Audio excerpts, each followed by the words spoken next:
What is up, everybody? Welcome back to another episode of Talk of the Tundra, your Green Bay Packers podcast for the Blue Wire Podcast Network and the Eurostep Podcast Network. As always, I am your host, Numac, and again, as always, is my trusty co-host, Jordan Tresky. Jordan, how are you doing, buddy? Hello, hello. I'm doing well. Doing well. It's Packers win. Big Packers win. Big comeback win against the Seattle Seahawks. We're coming to you with a recap, a little bit of that game, but more importantly, the cut down to 53 men for the roster. The the cut down happens on Tuesday in the afternoon sometime. When exactly is I escaping believe it's me. 5 Eastern. I think that sounds about right. So the Packers will have to go down. GM Brian Gutekunst and Coach Matt LaFleur go from 90 men down to 53 by Tuesday. And then from there, there'll be practice squad signings and possibly some more shifting around of other players. I don't think it happened last year, but there was other times in past years where the 53-man roster is set and then they cut somebody and pick somebody else from a cut team. So we should know Tuesday night-ish the majority of the Rudy team. Ford, right? I think was one of Last year? those. Yeah, that Something came around to the team. that? Yes. Yeah, Yes. so I guess there had to be somebody cut too, but I don't think it was anybody significant that I can remember. So I don't think that was Abernathy's spot, frankly, because I don't think he made the I was going to roster. ask, I actually. don't think he made the roster, and then I That think he would just make got cut and then got sent to the practice squad. But all's well that ends well that way, and it ended pretty terribly, in my opinion. However, But this preseason didn't. no, it ended pretty good. Packers go 2-1.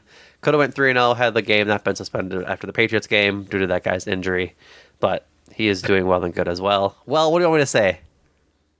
What do you want me to say? I know, it's like that guy's injury. That guy. I forget his name. Bolden. Isaiah Bolton, I Isaiah believe. Bolden. So he's good now. Hopefully he's doing just peachy after going to the Gee, hospital. We're getting too far into this. sorry. 2-1. Beat the Bengals, beat the Seahawks. Um, in what was a game that felt eerily similar to the Patriots game, Jordan. That was kind of your point coming out of the game. Yeah, I would say that especially how it started, more so with the offense, given that Jordan Love essentially had three. Yeah, he saw it out with all three series that he had. Yep.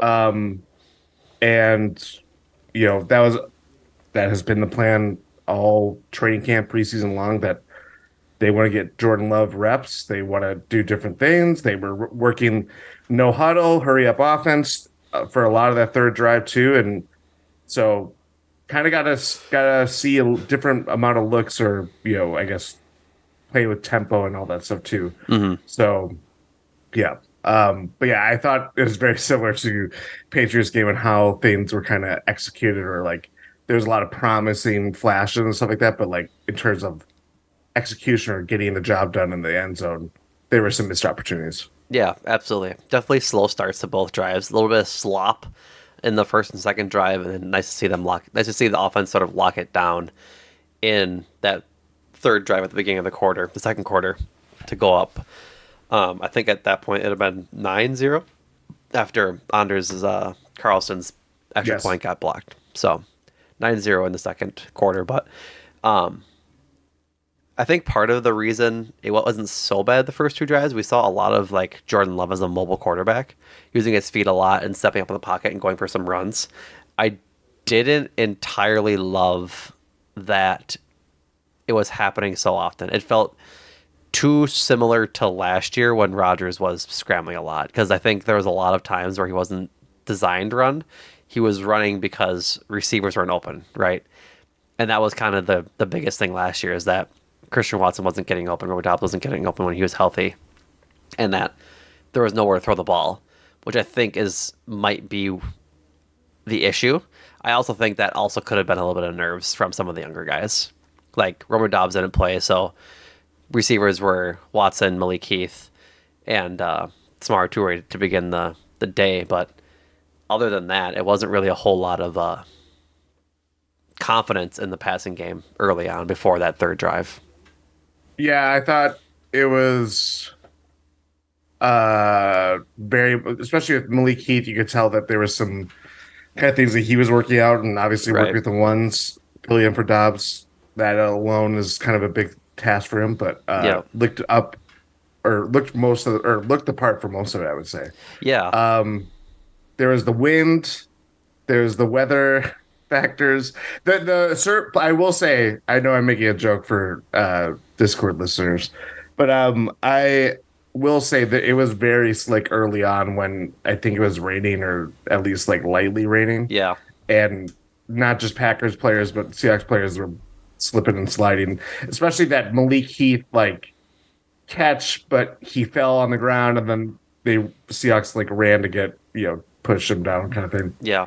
So yeah, I thought that was a factor, and then it was just funny how it worked out in the third drive. Oh, I'm missing too the big bomb to Christian Watson Yeah. Into the wind.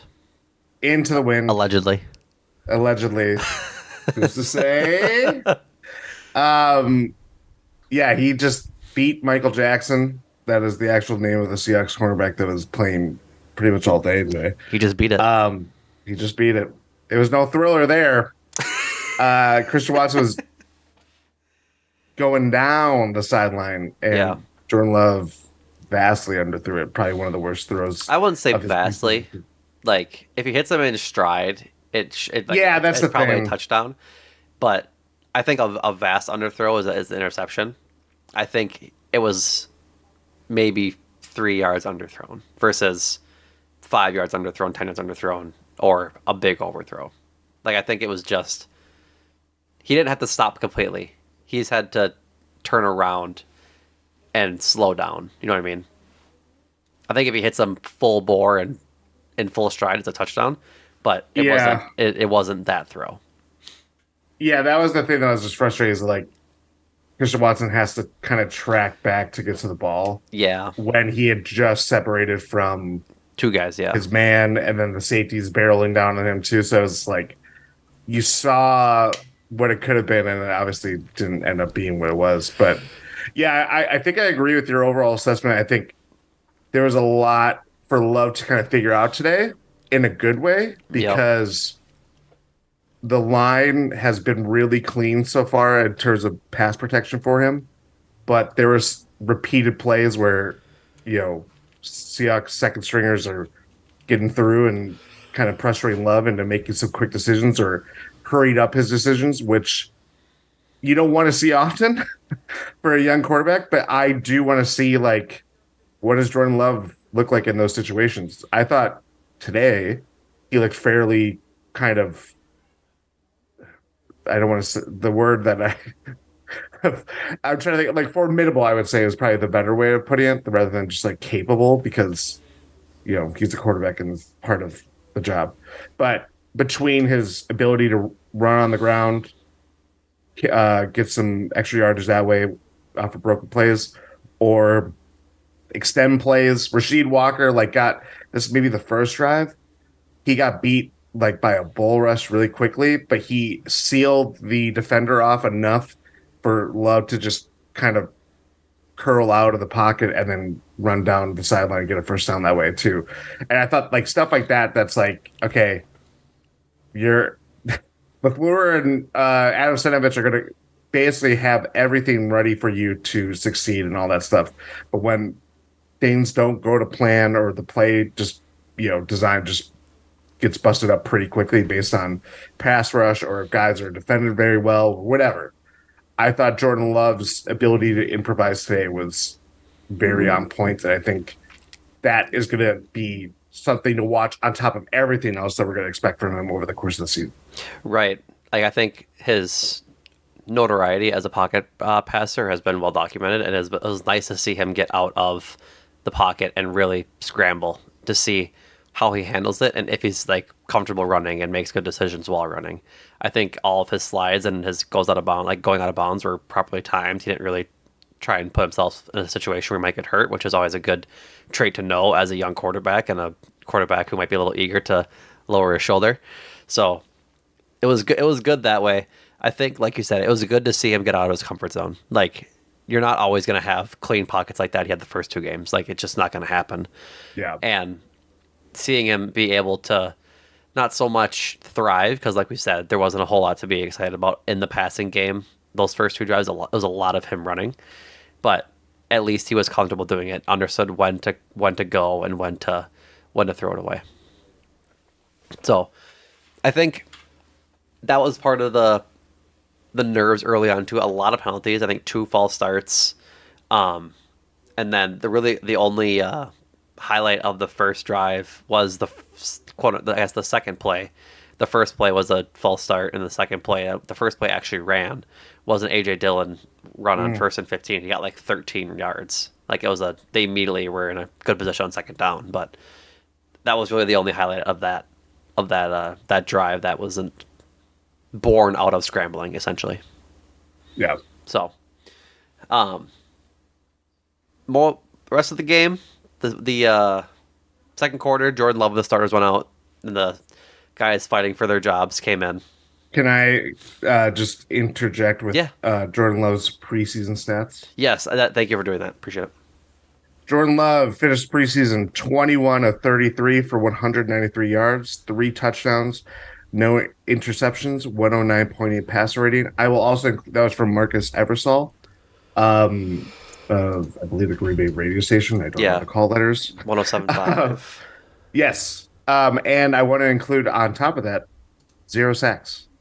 Yeah. I think that's going to be the biggest thing is just seeing how he acclimates to actually getting QB hits and sacks and stuff like that. Like, there's going to be games where he might just get obliterated because there's just defensive lines out there that good. Mhm. But how he adjusts is we'll see. So, also just saw from Andy Herman. Holy moly! First half plays 46 from the Packers, 18 from the Seahawks. That's It showed. It it. felt It like showed. that. Like you said, the preseason stats for Jordan Love. I think if you were to stretch that out into a game, that's a fine game. Like that's a That's a really good game. yeah. Like the the yards aren't the best because like obviously it's three games and three, I guess nine individual drives. But at the same time, I don't think he needs to be a 250 to 300 yard passer every game with how this run game is. Like between Aaron Jones and AJ Dillon, they have a pretty good run game to balance that passing game.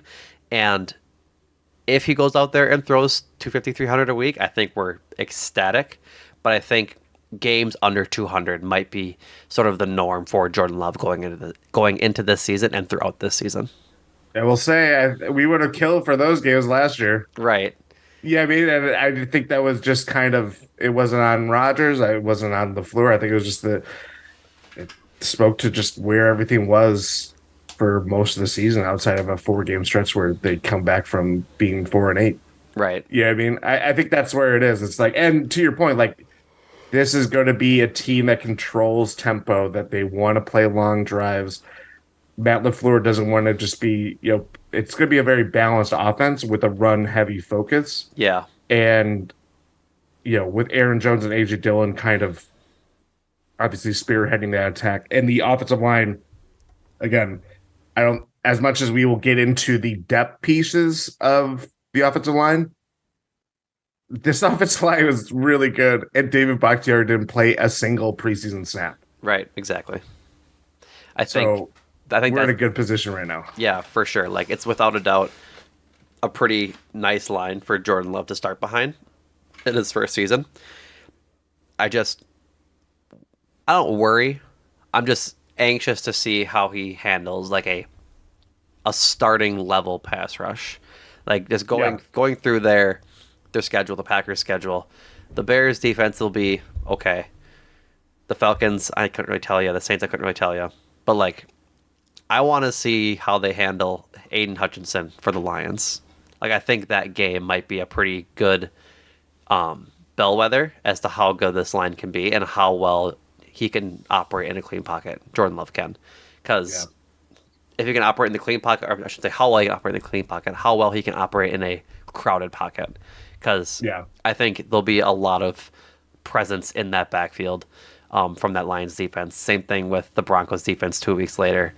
Like it'll just be interesting to see how he handles sort of that task when it's served up to him because I think that's where your experience and your skill is truly tested is with your throws in a crowded pocket. Like most quarterbacks with all day in the pocket can throw pretty good balls, but it takes good quarterbacks to scramble and find their way out of pressure to make plays and make positive plays.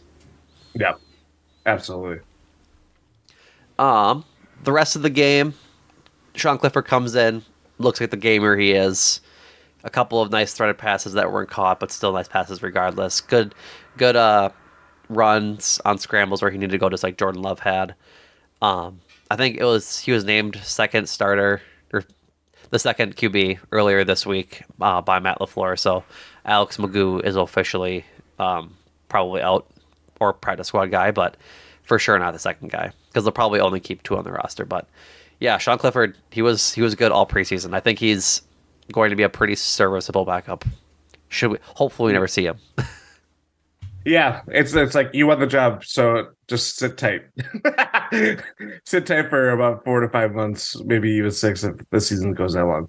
But yeah, it's well deserved. He played well today. I would say it was probably his worst game, but I don't think that was any fault of his own. I think it was just. I think that's a common thing that we'll talk about later with other players. I think today was like everybody's worst game of the preseason. Like I don't. Besides, Which I will take. Which we'll take. Actually, I will say instead of one person. I will say like Benny Sapp, the guy who got the interception. He had like a good game because he had the interception. He did have a good one. But we'll guess. Are we getting to that later, Jordan, as to who that person is? We're gonna talk about him now. Let's talk about him now. Go ahead. Anders Carlson is my kicker, and I'm very glad. We knew the first part already. We knew he was your kicker already. I know, but there's this level of consternation. I saw some articles written by Packer fans, and they're very well written, and I respect opinions and all that stuff. I see Mason Crosby's still practicing out in Tennessee and flipping his phone and showing he can kick it. His leg strength isn't a problem. He's fully healthy, and God bless you. But my man Anders. He hit a 57-yard kick today, field goal. Would have been good from further. Would have been good from further. I believe distance-wise. Let me see the other distance of his other field goal. Like 42, 43. 42, 43 sounds right. I'm trying to see it as well. And yes, he had a blocked extra point. Not on him. No, the guy was untouched. Yeah. It was a super good jump. Everything like that. I get it. I think part of the problem we haven't been in this situation for nearly 20 years. There's been no kicker to unseat Mason Crosby since 2007, since he was rewarded with that job. Mm-hmm. And there have been times when he came under fire. God knows. Oh, so many times. So many times. And he still came back, bounced back, was a sign of, or like a fixture of resilience in that way. In the hardest, you're a specialist. You're expected, every time you go out on the field, you're expected to make a kick, regardless of circumstances, distance, someone doing their job ahead of you, and blocking someone so you have the perfect pocket for you to kick a field goal. Mm-hmm. And I think part of the thing for me now that, I'm really paying attention to Packers stuff a lot more than I would, in part because I co-host a podcast, but also based on this year because everything is very new. And again, we just haven't been through this. And I think we see so much of practices and how people do in them, especially when it comes to specialists and kickers, and to know that, yeah, he went 2 for 6 in the practice. It is data that you have to keep in mind, but also I would say probably reward more of the data that happens in preseason games or something that's more closely resembles what it's going to be like on Sundays, Mondays, right, occasionally a Thursday. So, yeah, I just think it's all this kind of stuff that's really floated under the surface, despite Brian Gutekunst saying last week There is no kicker competition. They're not going to bring out any outside kickers. They're riding or dying with Anders Carlson. And guess what? Grab me a seatbelt. I'm ready to ride because he can kick it really far. Yeah, I think his initial beginning of camp was worrisome. I think he still has worrisome practices. I think he might be just a case of the classic kicker that just sometimes they have the yips. Like, whether that's a holder thing or it's just a process thing, he clearly has the talent to be a kicker. He has the leg, he has the aim from distance. I think the biggest thing is just getting into routine, and that comes with time. You can't expect a guy to have that routine as a rookie kicker to just come in and start booting. Like, these guys need some time to develop, and like I think kickers are less understood than most positions as like a casual fan. Yeah, because it's a very solitary thing. Right, they were talking about that And on the broadcast today, that the most like lonely positions in football are kick returner, punt returner, kicker, and punter. Like it's even long snapper, I would say yeah, too, because it's just you, yeah. and it But you have such like we talk about quarterbacks and their overall worth to a game or their value, and they, that's what makes football so interesting is that you have these little clusters of players that can really influence a game, whether it's good or bad. Like a kicker can win a game and can also lose you games. Like it yeah overall, it probably evens out. But it's the times where you know when you're depending on it in a playoff game and in a playoff setting and all that stuff comes up and you're just like you're riding on this guy's leg strength that has nothing to do else or nothing else to do with how football is played any other circumstances. yeah I think that's what makes it interesting to me as much as we want to be like go for two and get as many points as possible and blah blah blah blah. So it's like I don't know. I think I like that dichotomy of some guy's foot.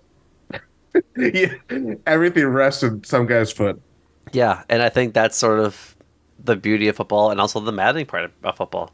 Like, I saw a TikTok today of it was some guy on the Vikings, wasn't a recognizable face. I think he might have been like a backup some player, but talked about he was on the team when Blair Walsh missed that 27-yard field goal, and I guess Mike Zimmer went into the locker room and tried to do like, hey, it's not Blair's fault. Like, we all lost that game. We all could have done things to make that game go better. And the guy said he thinks Everson Griffin stood up and just started bitching out Zimmer that it's not all everybody's fault, that it's just Blair's fault. like, like that, like, because it's the playoffs. Season's over. Like, you're done. Like, there's inherent rage that comes with that when you lose in such a heartbreaking fashion. But yeah, it's a lonely job, and that Blair Walsh, classic case of a kicker that was very good for very long. And Scott Norwood. Yep, Scott Norwood. And like even before he went to Oakland, Daniel Carlson was the same way. He had issues too in Minnesota, coincidentally. And now he's one of the best kickers in the game. So I think it takes time for these guys, and you're happy to see that through thick and thin so far. He's bounced back in certain areas. Like, he hasn't really had a terrible game. The two misses, I think, on the extra points in Cincinnati weren't great, but he still made his field goals, as well as against the Seahawks. I think he was pretty solid, or against the Patriots. I'm sorry, Patriots. Yeah. Patriots. He was pretty solid as well. He has bad days in practice, but that's just how it is. Like, the last preseason practice ended with Anders Carlson kicking a field goal, and all the players were around him. They were splashing water on him. They were yelling and screaming. And it was all set up in this tweet. I think Andy Herman and everyone else talked about it. Oh, yeah. That it was set up to be like, all right, you're the guy. And he missed it. And then someone on offense came through and said, give him another chance. They did the same thing and he hit it again. So, flip a coin. I think that you have a better chance of picking heads or tails than you have Anders Carlson kicking at this point. But I think he has the tools to be a good kicker for the next pretty good while. It's just getting the mental game down, which he has pretty well, and just getting the mechanics and getting that repetition in to become a good kicker. I think repetition, the mother of all skill, will be a big thing for him as opposed to actual leg power or mental toughness. He's got both of those in droves. Mhm. That was a long discussion on Anders Carlson. I was like almost It's 10 minutes. necessary. It's necessary. He brings out a lot of strong opinions, Does he make and the roster? no one else is. No They're one not else is bringing back going. Jerry Kramer to kick field goals. For what it's worth, I do think Mason Crosby might luck into a job. Like, there's one kicker injury every San year. Francisco might be where it is because Right. they're down 2 kickers now. Right. Like, every year there's kicker injuries, and I think he's reliable enough to be helpful. So we'll see. Mhm. I'm not gonna be sad if he goes somewhere else, like whatever. But it's kind of like the Robbie Gould situation. Robbie Gould, famous bear, and then goes and kicks in San Francisco coincidentally for like 6 more years. So Yeah. if Crosby has a career like that, good for him. He's Mhm. still the all-time leading point scorer in Packers history. So For now. for now, shut up.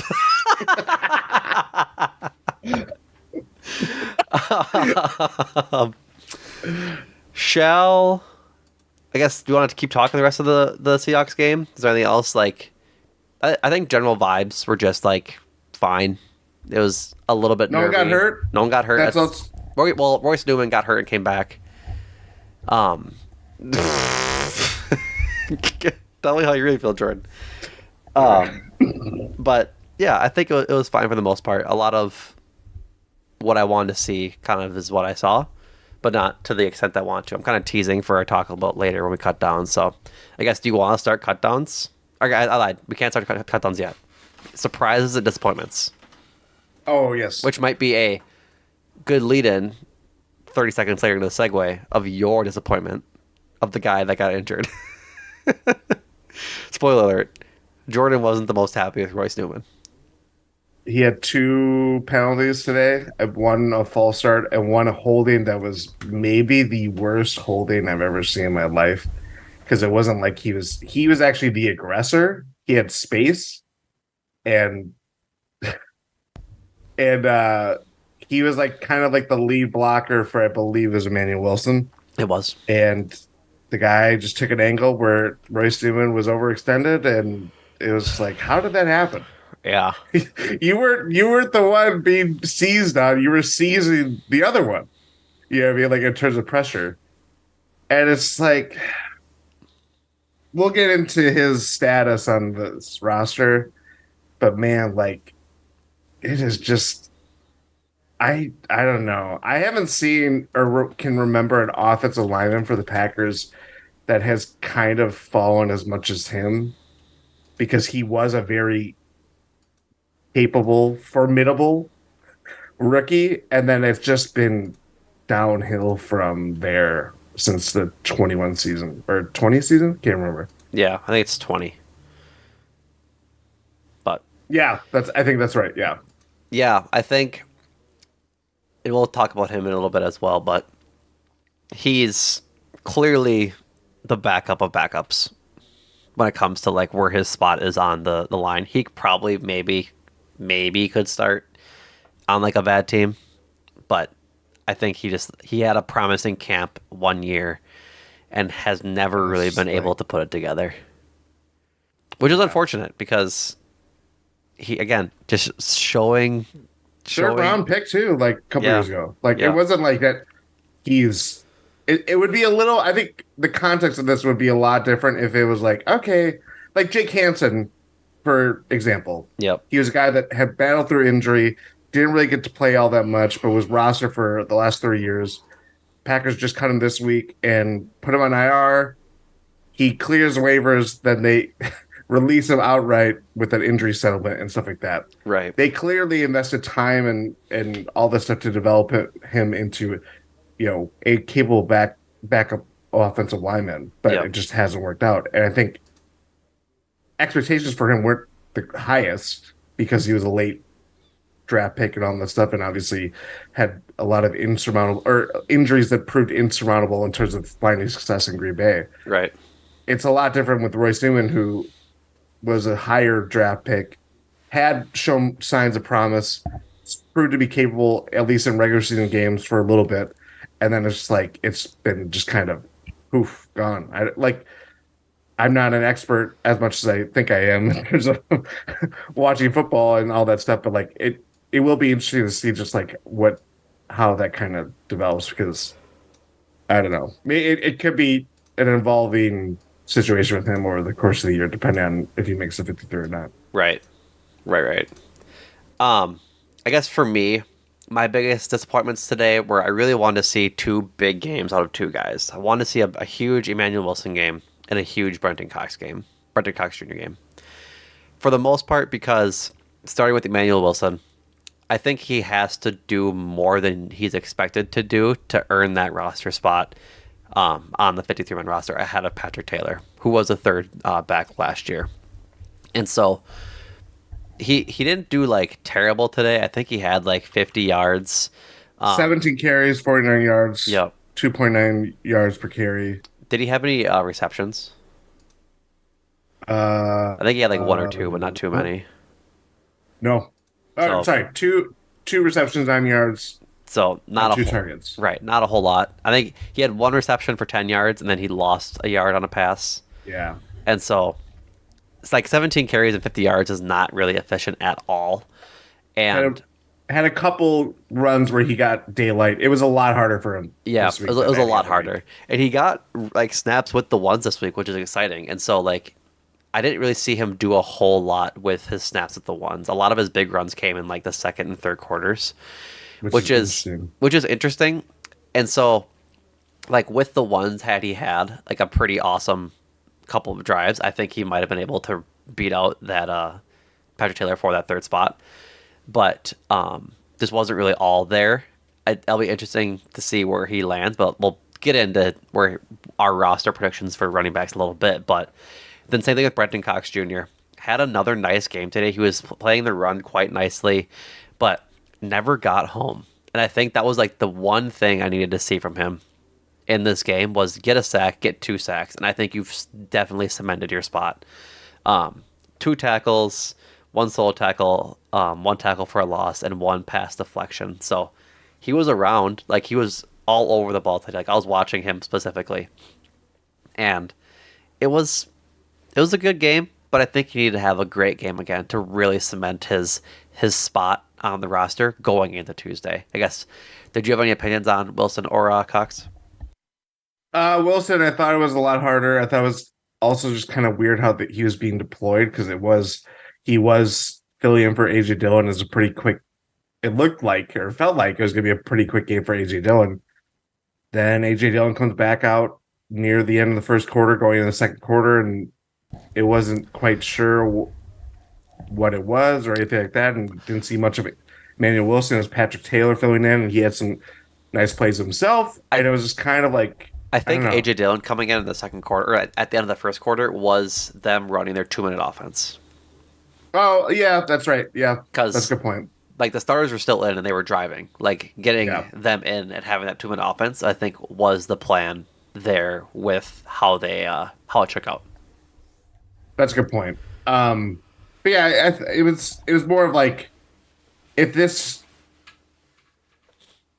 he might be a casualty of higher expectations or setting expectations higher early and then it just kind of going like Yeah, diminishing I think that's a over the last great couple of point. games. Like I think again, ideally, he's a practice squad guy and he just works all year and then comes back into camp next year and solidifies himself as a guy and is getting home more often. He's a rookie. He got dismissed from two programs. Like he's raw. Like I think he might be as raw as Lucas Van Ness is. Like I think they both have Wait. Are you talking about Brendan Cox. Cox? Yes. Oh, I was talking about Emmanuel Wilson. Oh, I sorry. Disclaimer, folks. I am sick and my brain is fried at the moment. Gotcha. My apologies. Our expectations were set so high because his 80-yard run in the big game he had against the Bengals, Yeah. and then went boop boop boop as sort of declining. What's the word? Production throughout the rest of the games. Yeah. My More so apologies. this My week apologies. than last week. Yeah, In terms of Brendan Cox, I think you're a little harder on him. I just, I really think that they have so many talented edge rushers to begin with that it's going to be hard for him to make it. And again, we'll get into our roster cuts later, but I don't think he registered a sack. And I'm not saying that that's the end all be all, but as an edge rusher, that's the game. You got to get home.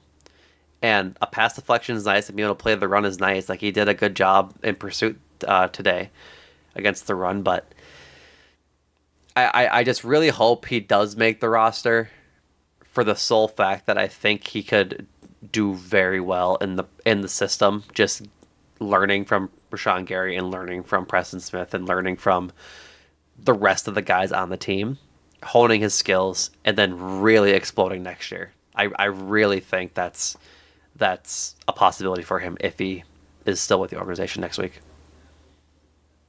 I just needed him to get home. He didn't have any like huge impact plays.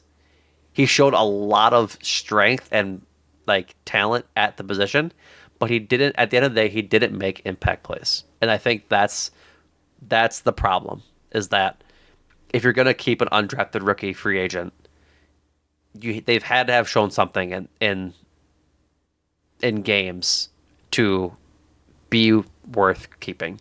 It's not like he's gonna play anyway. He's probably edge rusher 6 if we're going that way, but Yeah, it's still you still have to be able to get home at least once in my opinion. I think it's fair.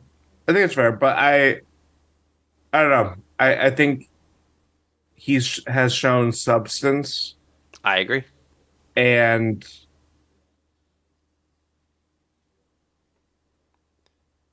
yeah. Well, I'll wait to Yeah. make more points. Should we jump into 53 man? Because I think that's about all I had Let's on. do it. Okay. Yeah, let's do it. So how we're gonna do this is we're gonna go position by position and talk about who made it on our individual roster predictions and who like obviously who made it, who didn't, and a reasoning behind it. Talk about obviously like some of the highlights that they had and their attributes and whatnot. But we'll go through all the positions and then at the end of it we'll have 53, and we can talk about sort of our last 5 and last 4 in, or first couple out, I should say. Um, Let me do one thing here. I guess let's start with quarterbacks. Obviously, Jordan Love and Sean Clifford, right? Yep. Pretty simple. We kind of had the whole spiel about Jordan Love and Sean Clifford the entire first half of this pod. We talked about their performances over the course of the preseason. Now, real games are happening. We'll see how Jordan Love fares, see if he can be the next quarterback of the future. Running back. This is where we have our first tough decision. Aaron Jones is a lock. Yes. AJ Dillon's a lock. Yes.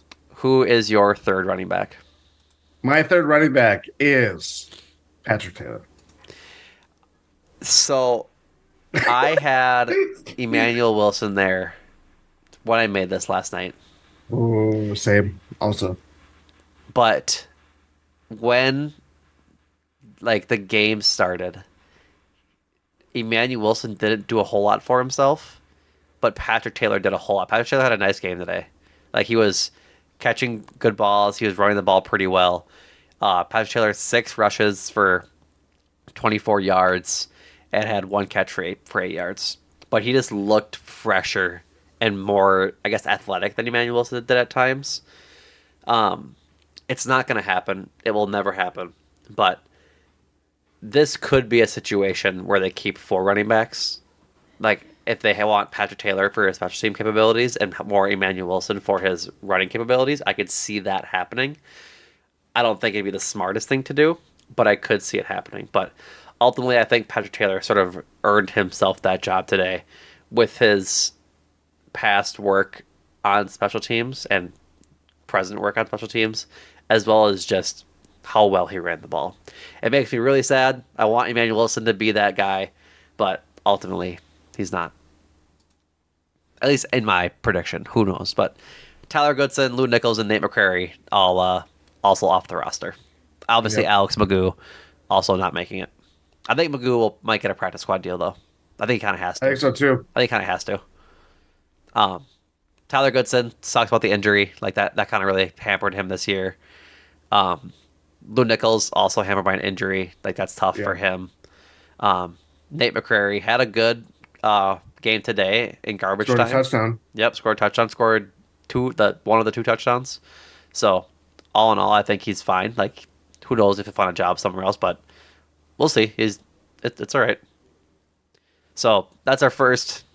Or no, we agreed. Patrick Taylor is the third Yeah. running back. So I'll keep my fingers crossed, Emmanuel Wilson, but ultimately, I don't think he makes it. Sadly, my receiver. I think we're in lockstep here as well.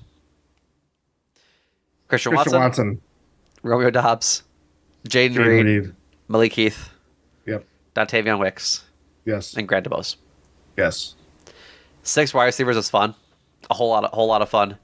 Romeo Dobbs down with a hamstring injury, did not play in the Seahawks game, but I think we saw a lot of good from Jaden Reed and Malik Heath. Like I know you're big on Malik Heath and his boiling piss, but His- he he makes plays. He does. He's got great hands, and Jordan Love was effusive of his praise. Same with Matt LaFleur, Sean Clifford. Guy really, I think he seems like the most obvious of the guys that are kind of fighting for a roster spot. That it's already kind of been confirmed. It would be really shocking if he doesn't make the roster. Yeah. Especially too, like I think it's also you get past Jaden Reed, and we're talking about guys that have been hurt throughout camps with between Wicks and DeBose. Yep. Samari Toure, maybe he makes this roster. I wouldn't be surprised if he doesn't. But also, I think he's kind of in a weird spot where Malik Heath has already leapfrogged him. So that's 4 wide receivers that he has to, fight, or that he doesn't really Right. can't challenge anymore. So it's 5th, 6th wide receiver. And I just kind of I believe in the other talent that we've seen so far, with whether it's Wicks or DeBose. Toure wasn't in our spreadsheet. I know I had to add him I- after the fact. That happened with another guy too. I just Probably realized so. that. But yeah, I don't think he makes it on my roster either. Mostly because it hasn't really developed. Like I think he has some sort of talent, but like you said, Malik Heath has definitely leapfrogged him, and he didn't look natural as a punt returner. Like he just didn't look like he had sort of the wherewithal to be a competent punt and kick returner. And that's not something I'm really looking to experience again coming out of the Amari Rodgers debacle. Yeah. So Toure, maybe practice squad guy. I think they might just cut him. Like we might just be there at this point with him. Yeah. You think so? Yeah, that might be a tougher sell. With he was on the roster last year and got a fair shake, and then we're gonna put you on the practice squad. He might be like, well, just cut me out right, and I'll try to find a job. Or Maybe. something Like that. it's up to him, honestly. But yeah, it depends. I could see Jadakiss Bonds on the practice squad. Cody Chris, Deuce Watts, Dre Miller. What is Melton's first name? I forget. Bo. Bo Melton. I think he also had a fine camp. Heard his name a couple times, but nothing too. Injuries too. Yeah, I think he had Yeah. a hamstring injury that kind of wiped him out the last couple Yeah. week and a half. I think. So, wide receiver, pretty straightforward. I think the gap between, because like I guess if we really should like talk about it clearly, it's Christian Watson, Romeo Dobbs, Jaden Reed, 1, 2, 3, Yeah, and then and then Malik yes. Heath is probably 4. yes, Excuse me. Dontavion Wicks and DeBose can flip flop 5 and 6. I don't think Wicks or DeBose have beat out Toure in like production wise. I think they're just younger and have a higher ceiling than Toure does, yes, which is like Yeah. where it gets a little messy if you cut them, because like if any of these guys go down, then you're starting to get really young at receiver, more than They they already also are. the Warren Sharp was going through the money owed in every wide receiver room, and unsurprisingly, Packers had the cheapest wide receiver room going into the NFL this year. Which again, Right. Is kind of they're all on rookie contracts. right, which like makes sense as to how they came out of it last year, or Yeah. went into it last year. Like they just had guys on small deals because that's really what they could spend on after Devontae Adams left, and they had Rodgers' big contract. So that was really kind of where it shook out. Tight ends. Unless you have anything else, a receiver. No, Okay. I'm good with players here. Tight ends. Tight end one is Luke Musgrave. Yeah, with a speeding bullet. Yep, just he is tight end one. Yeah. Here's where I think you and I have differing opinions, or maybe Tucker Kraft is making the roster. Yeah. I think he's more on the bubble than Josiah DeGuara is. I think Josiah DeGuara had a nice game today, and I think he had. What do you mean by bubble? I think DeGuara showed more NFL talent than Tucker Kraft did. I don't think they cut Tucker Kraft because he's a third round pick, and you have to give him more time than that, than one camp and preseason. But DeGuara had a lot of nice blocks today, and I think that's more useful to Matt LaFleur than his pass catching inability has been lately. Like, we have Luke Musgrave now to be sort of that tight end that can go down the field. That was never DeGuara's gig, but just a really good blocker at this point. You mentioned today in the Discord, a lot of good blocks on like sweeps and just short passes to really open up some running lanes. Yeah, I think we also have to keep in mind Tyler Davis got hurt. He won't count towards the roster based on how they designate his, him to IR, or won't count as how it ever shakes out. Yeah, I do agree with you. I think DeGuara is going to play a lot more than Tucker Kraft will. Yeah, I almost called him a different Tucker. And then yeah, I just think I know DeGuara has his faults, and it's very easy. To be clear, if it was up to me, they would have cut him and signed somebody else. Which is still in play. Like, there are some tight ends that are apparently either going to get shipped out in trades, or there have already been some tight ends that are kind of interesting that have already been cut. Whether it's been, I think, Dan Arnold from the Eagles. Not that he's like a world beater by any means, but like Mo Alley Cox is rumored to get traded from the Colts, and like yes. I'm a big Mo Alley Cox fan. Like, he has, I want Mo all of them. he's a good blocker, but also has the opportunity to go and like catch you some balls and get some good touchdowns. Like, he was red zone threat, big red zone threat. So like, which is ultimately, I think, if Tucker Kraft has any value to this team this year, the immediate value, I think that is it. I just worry. I think I will say this about him. He had some plays today where he is a very good blocker. I think that is stuff that obviously that's part of why they drafted him in the first place, just because of his big body, is asked to do the little things and all that stuff. I just worry that he doesn't really pop as much as kind of the athlete, the receiver that the Packers kind of need. Yeah. And who knows, maybe I'm wrong. I think Tucker Kraft projects to be more of the blocking tight end than receiving tight end that Matt LaFleur really values in his offense, while Luke Musgrave is the opposite. Like, Luke Musgrave is a catch-first tight end. He's the toy. He's the shiny new toy. And Tucker Kraft is more the sixth lineman on the line. Like, going to be important in some big guy lineups or formations, and big guy, I guess, like I said, power formations on like 4th and 1s and things like that. So Henry Pearson, Austin Allen do not make the team. So Austin Allen had a fine camp. I thought I saw him with a couple catches in preseason, but ultimately never really in the picture. Offensive line, pretty straightforward, honestly, because they're just good. Sans one person, but starters across the front: Bakhtiari, Jenkins, Myers, John Runyon Jr., and Zach Tom are all locks. Yash Nyman, probably a lock unless they want to trade him for something. Rasheed Walker, pretty much a lock. Sean Ryan, not so much a lock, but I think was he a rookie last year? No, is he a second or third year guy? He's a second year guy now. Yeah. So coming off of the suspension, I believe, trying to build off of a good camp and trying to really cement himself as a great part of this line. So he'll make the team. Royce Newman makes the team, and so does Caleb Jones. Caleb Jones, I thought played well today, for what it's worth. Hmm. Today, being against the Seahawks, I thought he played a pretty decent game. And he had injuries too. Got hurt in this Bengals game and just returned to practice most recently. Um, and yeah, he's kind of a project guy, but has 6'9" and like 350 or Yeah, not more. he was a And rookie last year. I and guess they that's rostered him too. yeah, And so they obviously see something and really are, again, they will see this out with him.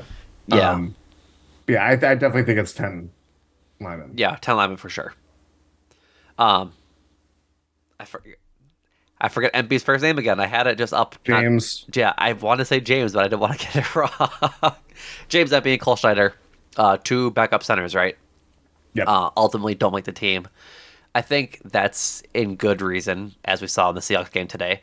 A lot of snaps at center for a lot of guys. They put obviously Josh Myers there, the starter. They've rotated in Zach Tom. They rotated in John Runyon Jr. Like they'll have guys that can play center, whether they really want Josh Myers there or not. It That's like the good way to put it. right Yeah. like Yeah. we'll see. We'll see. So special teamers, we'll get these done quite quick. Anders Carlson makes it. Ultimately, Pat O'Donnell, he makes it over Daniel Whalen. Like, I think Whalen's got a pretty solid leg, but I think you just take the vet in this scenario. With a young team, it's better to have a veteran punter who knows the game a little more versus And it's really key to Carlson yeah, with exactly, holding. exactly. But I think that like for me, it's that part, but also if you have a young team with a young quarterback, you're probably going to be punting more often than not. Yeah. Might as well have a veteran that can do it and try and pin you back further than Whalen can. And Matt Orzek is a long snapper, obviously. Defense. Defense. These are where the discussions are had. Who did you keep on your D line? I had five: Kenny Clark, Devontae Wyatt, Carl Brooks, Colby Wooden, and TJ Slayton. Yep. I also had that same five. Um, ultimately this group is going to be led by Kenny Clark, Devontae Wyatt, and like those two with Slayton kind of being in the mix as well. We'll see how Carl Brooks and Kobe Wooden come in throughout the year, but being rookies, I don't think they'll get it ahead of TJ Slayton anytime soon. You know what I mean? No, and Slayton has a good play today too. He That had really good plays today. he'll be relied on in stopping the run, which is again the biggest question facing this Packers defense, I would say. Yeah, I think that's the biggest thing is how can this front four or front two help stuff runs? Like that's the most important part of this position. Like it just is with how they are with how the Packers run defense hasn't been good in so long. If they just need to have guys up front that can do it, and if they can't, that's time for a new rotation in. Like let's see if the next guy can do it. Like I said, I think that's really where it's going to be decided a lot of the time. Which means Chris Slayton. I really should have the roster with all these last names on here.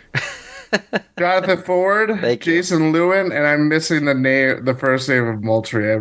Moultrie. Antonio Moultrie, I think that's his name. Thank you. Um, I think Jonathan Ford showed flashes again. He was on the team. Was on the team last year, and Yes. just I think the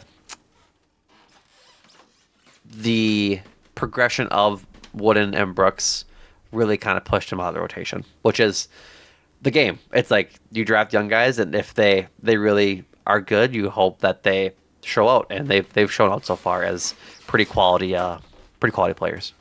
Jonathan, I'm not Rudy Ford. Right, exactly. For what's worth, Ford is one of my first five out. Yeah, I would definitely agree with that. I think also you mentioned the rookies in this draft class. I just think also if Devontae Wyatt is real, or if he, let me rephrase that. If Devontae Wyatt was more worried about in terms of like not playing up to his potential, Yep. I would be more willing to be like, okay, let's have another lineman on the roster, if that makes sense. Yep. Totally get it. Edge rushers. I think we have the same six again. Preston Are you Smith, ready? Rashawn Gary, Lucas Van Ness, JJ Enigbare. Mm-hmm. Forgot that. I learned that he prefers JJ over Kingsley, so my apologies, JJ, for the 6 months of calling you your unpreferred name. Justin Hollins, and in my 53rd spot, I have Brenton Cox Jr. Same. He's my 53rd man that makes it. Every edge rusher, I believe, is on the roster is going to make it. Yeah, beside, well, I guess Kenneth Oda Megwu Odom Oda Megwu is the 54th man on the roster as part of the International Pathway Program. So, yes, everyone. Which is not surprising given the talent that they have there. Yeah. But yeah, I think ultimately Brenton Cox showed enough to where they don't want to lose him to the practice squad or lose him to any sort of free agency. So that's the hope, at least. I think they have something special in him, and with Preston Smith contract stuff coming up, it's worth keeping him as possibly a guy that could just slot in to replace Preston Smith. Or And go ahead. he might be worth, or we saw Edik Bari today almost block a punt. Like he might have value to the special teams too. Like Yeah, I think you don't want to give up on him. There's more of an argument with him because there is a little bit more substance rather than versus it's a very different two different positions and ultimately it's judged very differently. But a guy like Emmanuel Wilson, a lot of it is dependent on what's in front of him in terms of the offensive line and everything yeah, like that. I just think we're talking about a very it's I don't know, it's like talent alone. Yeah, I mean, yeah. or judgment on talent, I guess. I just think Cox is easily the kind of guy that you take the gamble on. Yeah, I think if Emmanuel Wilson is a year later in this offense, I think he makes it. Depending on Aaron Jones and AJ Dillon. Like I just think that I think that those two just having the lock on the 1-2 hurts him a lot. But given what they know about AJ Dillon and how he has a year this year, if he comes back on the practice squad and stays there, doesn't get picked up, I could see him being around next year and AJ Dillon not if AJ Dillon's 2023 season isn't immaculate. Yeah. So, middle linebackers. I'm curious. I think this is where we start to maybe have some differing opinions. Devondre Campbell, Quay Walker, Isaiah McDuffie are the three locks for sure. 100%. Yeah. So, I have two more players making it. Oh, yeah. We're going to differ here. I have Eric Wilson and Jimmy Phillips both making the roster. Jimmy Phillips. I thought he played pretty well today in the plays that I saw him in on, and maybe they don't keep what is this 12 linebackers or 11 linebackers, but they kept 11 last year, or they had 11 play at some point, I should say. So how they shake out the roster will be figured out, but not notably not making it for me is Tariq Carpenter, who had shifted to middle linebacker after just a weird career arc, I suppose. Aaron Mosby, the former Carolina Panther they picked up, and Marvin Pierre and Keyshawn Banks. Keyshawn Banks was one of my last five or first five cut as well. Yeah. He's hopefully he sticks on that practice squad because I think he had a good preseason. Yep. Yeah. I'm only doing four. Eric Wilson's my fourth. Jimmy Okay. Phillips. I think we talked about this pre-pod. Kind of guy that just kind of no one really. I suppose I kept up with Packers people that were in practice and all this stuff, or obviously watching the games Yeah. too, and kind of largely anonymous to all this stuff. But you look at the box score, it's like, oh, he's got 6 tackles. Oh, Yeah. last game he had 7. Like he was very productive and made good plays. It's just like Yeah. I do think it's a matter of linebacker probably being just a foregone conclusion, at least in terms of the top players. Yep. Maybe that Like, changes. yeah, maybe it changes, but yeah, for sure. Like Devondre Campbell's gonna be there. Quay Walker's gonna be there. Isaiah McDuffie's had a nice camp in preseason. Like those top three are the guys that are gonna play. Whether Eric Wilson and Jimmy Phillips get in there, different story to figure out. But yeah, so you only have four, right? Yeah. I'm curious as to who else you kept in the cornerback and safety room. Let's go there. The locks: Jair Alexander, Eric Stokes, Roswell Douglas, and Keyshawn Nixon. Yep. I think those are the locks. Those four. I think these next out of I'm gonna get this wrong. Carrington Valentine, Corey Ballantyne, Keandre Thomas, Shamar John Charles. Is it Tyler Hooper? Bill Hooper. Bill Hooper. And then Tyrell Ford. Also, this isn't updated with Hamilton, Elijah Hamilton, I believe it is, who they picked up during the week. Okay. He won't make it, so we don't gotta worry No. about him. I guess who do you have? Who are you keeping at corner? I'm Out going of seven. starting, you're at 7. Okay. Carrington Valentine, Corey Ballantyne, and John Charles. See, Jean Charles? Jean. Jean? I only have Valentine, and Ballantyne.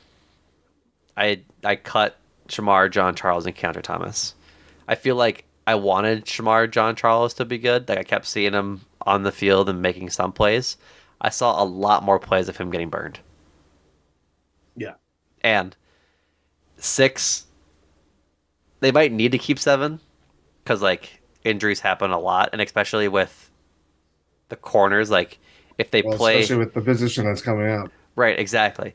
But if they play dime, that's 4 corners and probably 2 safeties. Like they just if you're running out 4 corners until Eric Stokes gets back, that's Alexander, Douglas, Nixon, and Valentine. That's only one backup, and so they might keep 7. It might make more sense that way.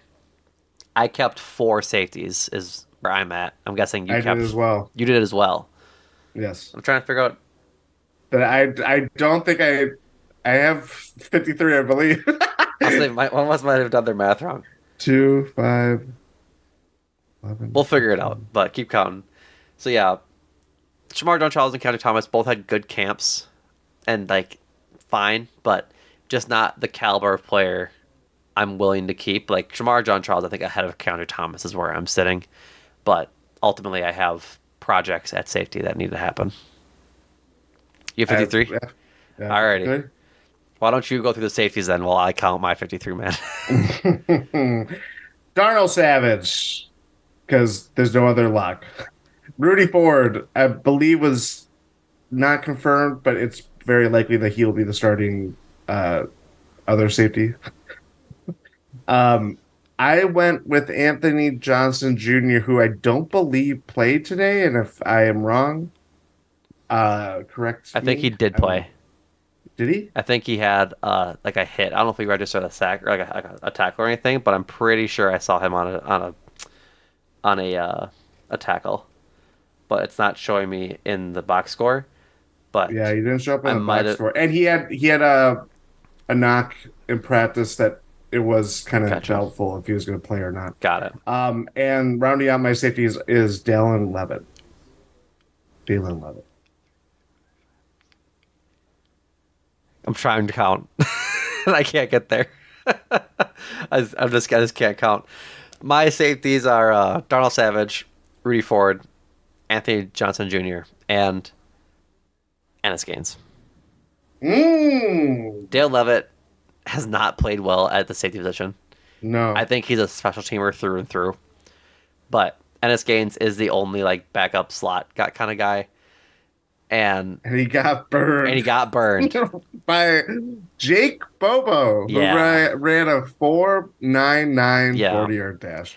And yeah, I had Gaines going into this game, and knowing the fact that there is no other slot guy that really kind of factors in this conversation, again kind of throws more urgency on like what Yeah. how the cornerback position is going I to work think out. it throws more urgency into that top three and how they're going to handle the slot. Or the top four: Alexander, Stokes, Douglas, and Nixon. Like, Yeah, because they're going to be going back to how it was last year, and that didn't work. no, it didn't. So, uh, yeah, it's really frustrating. I honestly like I would not have any quibble between Gaines or Levitt just because Levitt's value as special teams, Gaines is kind of in that same vein, but they're trying to find him a spot. It's always when, like we talked about with Samari Toure, we talked about with Jonathan Garvin briefly before they cut him on his birthday. Tariq Carpenter. It's when they play around with guys' natural positions Yeah. and then they put them in spots that aren't their strong suits. Yeah. That just brings on this level of like,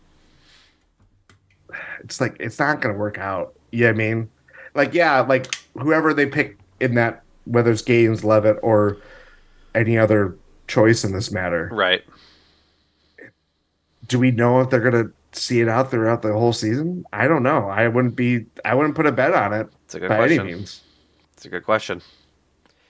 Yeah. Ultimately, I could see Gaines and Levitt being switched and just slot being a problem this year, which would be It's very going to be a disappointing. fucking problem. But It's going to be a problem. I think that's just kind of how it's going to have to shake out. Because, like, I Yeah. think Dan Levitt has more special teams use than Gaines does. But I'm just not really in at the Levitt at safety experiment. I think it's kind of over. Yeah. Which sucks because he plays a position of need. And That's the other thing if he is was that if he was good, he'd be probably locking it up, but he's maybe good. I have a feeling if there's any area that will frustrate me in terms of the 53, it's going to be safety because they might easily just go five safeties and someone Ugh. that we kind of like. I know, but I just would Betty rather they Snap keep getting a. four freaking running backs. Like, I'd rather they just keep both Wilson and Taylor. But that won't happen. Yeah, honestly, if they could keep three safeties and just like not have to deal with that decision back there, and if it's had two solid safeties and keep a fourth running back, that'd make me very happy. But that isn't really conducive to I can't wait winning for the football. next good Packers safety.